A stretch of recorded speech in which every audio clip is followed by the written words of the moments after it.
বরাক বার্তা চ্যানেলের নতুন তথ্য নিয়ে এসেছি আমি ইসমাইল। সড়ক নির্মাণের দাবিতে শিলচর ন্যাশনাল পয়েন্ট সড়ক অবরোধ উত্তাল প্রতিবাদ। শিলচর শহরের সড়ক উত্তাল প্রতিবাদে আজও স্থানীয়রা মিছিল দিচ্ছে।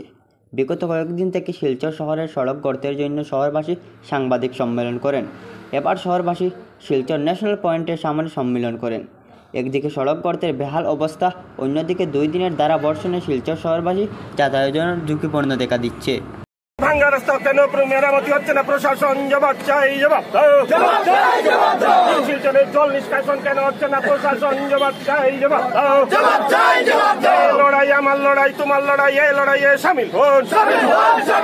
এই লড়াই আমার লড়াই, দল মত নির্বিশেষে সামিল হন। দীর্ঘদিন ধরে প্রশাসন কেন শিলচরের রাস্তাঘাট নির্মাণ করছে না? জবাব চাই, জবাব দাও। এই দুর্ভোগ আর কতদিন আমরা করবো? হ্যাঁ, জমা জল, খাওয়ার জল এবং রাস্তা নিয়ে আর কতদিন আমরা দুর্ভোগ করবো? এই চলছে। আমাদের যেখানেই আপনি দেখবেন, যেখানেই আপনার আন্দোলনের ইয়ের সম্মুখীন হয় সেখানেই কাজ হচ্ছে, মেলের কাজ হচ্ছে না। এই ধরনের কি ইয়ে চলছে? সরকার কি দেখছে না এই রাস্তাঘাটের এই অবস্থা? শিলচর গর্ত পুরো ভেঙে যায়। আজ কোন ডিপার্টমেন্ট করছে? কেউ সাকিব নেই, গার্জেনহীন সারা চলছে শিলচর টাউন। এই সে করছে, কোনো কাজ করার কোনো তাল বাহানা নেই। এখানে পুরা জল জমছে, কেউ বলছে, কেউ কোনো কিছু নেই, সমাধান নেই। আমরা এইখানে আজকে করেছি, আমরা কিন্তু আগামীতে আরও বড় ধরনের সিদ্ধান্ত নেব।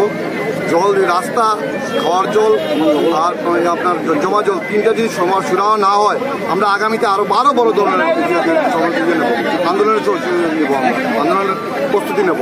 এই বলে আমি এখন বেশি কিছু বলছি না, যেহেতু এটা একটা সবাই এখানে আজকে আন্দোলনের সময় সবাই আসছেন। আমরা সবাইকে বলছি, সবাই আসুন বেরিয়ে। এটা আমাদের শহর, আমরাই সুন্দর রাখতে হবে। সবাই আসুন, এসে আমরা যেন নিজেরা কাজ করতে পারি। আমরা প্রশাসন আমরা নিজের আগে এটা করে দেখি। Thank you. সবাই করে দেখি। মুখ্য উদ্দেশ্য রাস্তা, পানীয় জল এবং জমা জল, এই তিনটে আমাদের। এই তো জমা জল, এই নিষ্কাশন, এই তিনটাই আমাদের।